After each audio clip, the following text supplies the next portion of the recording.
Hi friends, welcome back to KL01 world of knowledge PSC ക്ലാസ്സുകളിലേക്ക് ഏവർക്കും സ്വാഗതം. Economics എന്ന സബ്ജക്റ്റ് ആണ് നമ്മൾ നോക്കിക്കൊണ്ടിരിക്കുന്നത്. അതിനകത്ത് പഞ്ചവത്സര പദ്ധതികളെ കുറിച്ചാണ് അല്ലെങ്കിൽ 5 ഇയർ പ്ലാൻസിനെ കുറിച്ചാണ് നമ്മൾ ഇത്രയും ദിവസം ഡിസ്കസ് ചെയ്തുകൊണ്ടിരുന്നത്. കഴിഞ്ഞ ദിവസം നമ്മൾ അവസാനമായി നോക്കി നിർത്തിയത് 5ാം പഞ്ചവത്സര പദ്ധതിയിലെ ദാരിദ്ര്യ നിർമ്മാർജ്ജനത്തിനായി ഇന്ദിരാഗാന്ധി 20 പരിപാടികൾ നടപ്പിലാക്കിയ പഞ്ചവത്സര പദ്ധതി ഏത്, അല്ലെങ്കിൽ 5ാം പഞ്ചവത്സര പദ്ധതി എന്നുള്ള ആ ഒരു മേഖലയൊക്കെ നോക്കിയാണ് നമ്മൾ കഴിഞ്ഞ ദിവസം അവസാനിപ്പിച്ചത് ക്ലാസ്സുകൾ. അപ്പോൾ ഇന്ന് അതിന്റെ തുടർന്നുള്ള ഭാഗങ്ങളിലേക്ക് പോവുകയാണ്. നമുക്ക് ക്ലാസ്സിലേക്ക് പോയാലോ കൂട്ടുകാരെ? പോകാം നമ്മുടെ ക്ലാസ്സിലേക്ക്.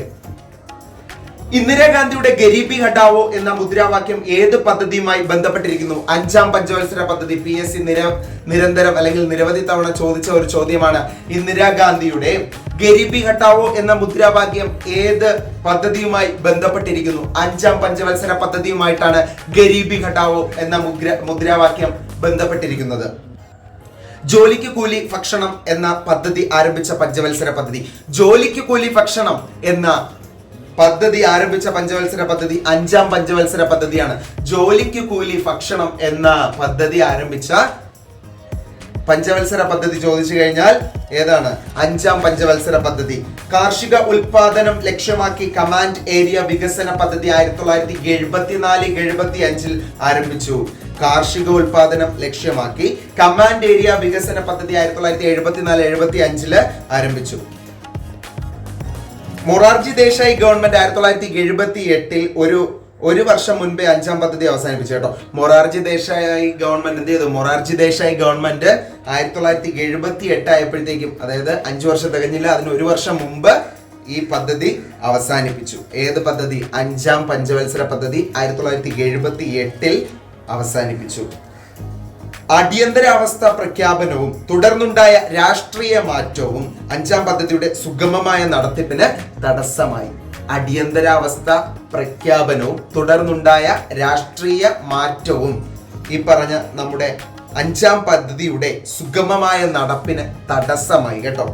4.4% വളർച്ചാ നിരക്ക് ലക്ഷ്യം വച്ച പദ്ധതിക്ക് 4.8% വളർച്ചാ നിരക്ക് കൈവരിക്കാനായി 4.4% ആണ് എയിം ചെയ്തത്. പക്ഷേ അവർക്ക് 4.8 ലക്ഷ്യം കൈവരിക്കുന്നതിനായിട്ട് സാധിച്ചു. ആ വളർച്ചാ നിരക്ക് അപ്പോൾ ലക്ഷ്യത്തിലെ കാട്ടിൽ ഉപരിയായിട്ട് 4.4 ലക്ഷ്യം വെച്ചതിൽ 4.8% വളർച്ചാ നിരക്ക് അവർക്ക് കൈവരിക്കുവാനായിട്ട് സാധിച്ചു. റോളിംഗ് പ്ലാൻ എന്താന്ന് നോക്കാം. മൊറാർജി ദേശായിയുടെ ജനതാ ഗവൺമെന്റ് 1978-80 കാലഘട്ടത്തിലാണ് റോളിംഗ് പ്ലാൻ അവതരിപ്പിച്ചത്.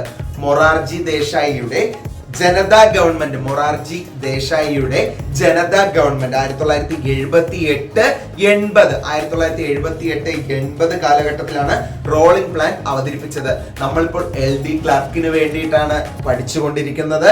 നോട്ടിഫിക്കേഷൻ ഒക്കെ വന്നു.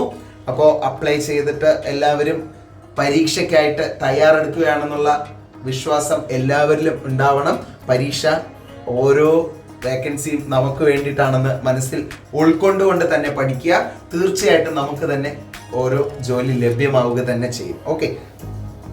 സാമൂഹ്യ നീതിയോടൊപ്പം വളർച്ച എന്നതിനു പകരം സാമൂഹ്യ നീതിക്ക് വേണ്ടിയുള്ള വളർച്ച എന്നതാണ് ഈ പദ്ധതി കൊണ്ട് ഉദ്ദേശിക്കുന്നത്. അപ്പൊ റോളിംഗ് പ്ലാൻ കൊണ്ട് ഉദ്ദേശിക്കുന്നത് എന്താണ്? സാമൂഹ്യ നീതിയോടൊപ്പം വളർച്ച എന്നതിന് പകരം സാമൂഹ്യ നീതിക്ക് വേണ്ടിയുള്ള വളർച്ച എന്നതാണ് ഈ പദ്ധതി കൊണ്ട് ഉദ്ദേശിക്കുന്നത്. റോളിംഗ് പ്ലാൻ എന്ന ആശയം ആദ്യമായി അവതരിപ്പിച്ചത് ഗുണ്ണാർ മിർഡാലാണ്. അപ്പൊ റോളിംഗ് പ്ലാൻ എന്ന ആശയം ആദ്യമായിട്ട് അവതരിപ്പിച്ചത് ആരാണ്? ഗുണ്ണാർ മിർഡാൽ. ഏഷ്യൻ ഡ്രാമ എന്ന ഗ്രന്ഥത്തിന്റെ രചയിതാവാണ് ഗുണ്ണാർ മിർഡാൽ. ഏഷ്യൻ ഡ്രാമ എന്ന ഗ്രന്ഥത്തിന്റെ രചയിതാവാണ് Gunnar Myrdal. Okay. Hindu rate of growth. 1950 മുതൽ 1980 വരെയുള്ള കാലയളവിൽ ഇന്ത്യൻ സമ്പദ് വ്യവസ്ഥയുടെ ശരാശരി വളർച്ചാ നിരക്ക് 3.5% ഈ വളർച്ചാ നിരക്കിനെ സൂചിപ്പിക്കാൻ ഉപയോഗിക്കുന്ന പദമാണ് ഹിന്ദു വളർച്ചാ നിരക്ക് അല്ലെങ്കിൽ ഹിന്ദു റേറ്റ് ഓഫ് ഗ്രോത്ത് എന്ന് പറയുന്നത്. ഹിന്ദു വളർച്ചാ നിരക്ക് എന്ന പദത്തിന്റെ ഉപജ്ഞാതാവ് രാജ്കൃഷ്ണയാണ് ഹിന്ദു വളർച്ചാ നിരക്ക് എന്ന പദത്തിന്റെ ഉപജ്ഞാതാവ്. അപ്പോൾ 5ാം പഞ്ചവത്സര പദ്ധതിയെ കുറിച്ചും റോളിംഗ് പ്ലാനിനെ കുറിച്ചും ഒക്കെ ഇത്രയും കാര്യങ്ങളെ പറയാനായിട്ടുള്ളൂ. അടുത്ത നമ്മൾ 6ാം പഞ്ചവത്സര പദ്ധതിയിലേക്ക് പോവാണ്. 6th 5 year plan. 1980-85 കാലഘട്ടം. 1980-85 ആണ് 6th 5-year പ്ലാനിന്റെ ആ പീരീഡ് എന്ന് പറയുന്നത്. നമുക്ക് അതിലോട്ട് പോകാം. ദേശീയ വരുമാനം വർദ്ധിപ്പിക്കുക, നിലവിലെ സാങ്കേതിക വിദ്യയുടെ ആധുനികവൽക്കരണം, ദാരിദ്ര്യ നിർമ്മാർജ്ജനം എന്നിവയായിരുന്നു 6ാം പഞ്ചവത്സര പദ്ധതിയുടെ പ്രധാന ലക്ഷ്യങ്ങൾ. എന്തൊക്കെയായിരുന്നു 6ാം പഞ്ചവത്സര പദ്ധതിയുടെ പ്രധാന ലക്ഷ്യങ്ങൾ? ദേശീയ വരുമാനം വർദ്ധിപ്പിക്കുക, ദേശീയ വരുമാനം വർദ്ധിപ്പിക്കുക. കൂടെ തന്നെ പറഞ്ഞു പഠിച്ചുകൊള്ളുക. ദേശീയ വരുമാനം വർദ്ധിപ്പിക്കുക, നിലവിലെ സാങ്കേതിക വിദ്യയുടെ ആധുനികവൽക്കരണം, നിലവിലെ സാങ്കേതിക വിദ്യയുടെ ആധുനികവൽക്കരണം. 6ാം പഞ്ചവത്സര പദ്ധതിയെ കുറിച്ചാണ് പറഞ്ഞുകൊണ്ടിരിക്കുന്നത്.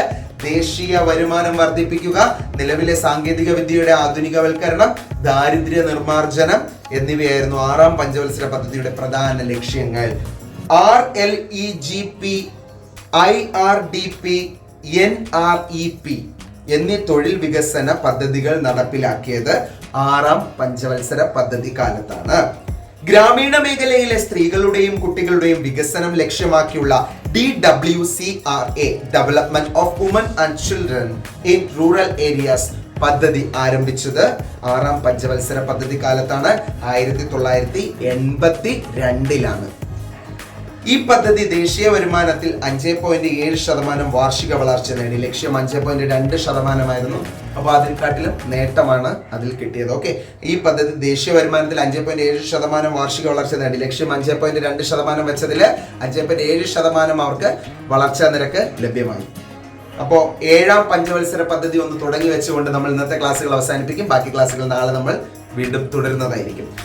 7ാം പഞ്ചവത്സര പദ്ധതി തൊഴിലവസരങ്ങൾ വർദ്ധിപ്പിക്കൽ, ഭക്ഷ്യധാന്യ ഉൽപാദന വർധന, ആധുനികവൽക്കരണം, സ്വയം പര്യാപ്തത, സാമൂഹിക നീതി തുടങ്ങിയവയ്ക്ക് പ്രാധാന്യം നൽകിക്കൊണ്ടുള്ള പദ്ധതിയാണ് 7ാം പഞ്ചവത്സര പദ്ധതി.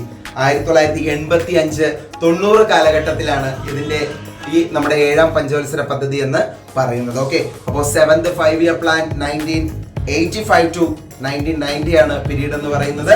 അപ്പൊ അതിലെ പ്രധാനപ്പെട്ട അല്ലെങ്കിൽ അതിന്റെ പ്രാധാന്യം എന്താണെന്ന് നോക്കൂ.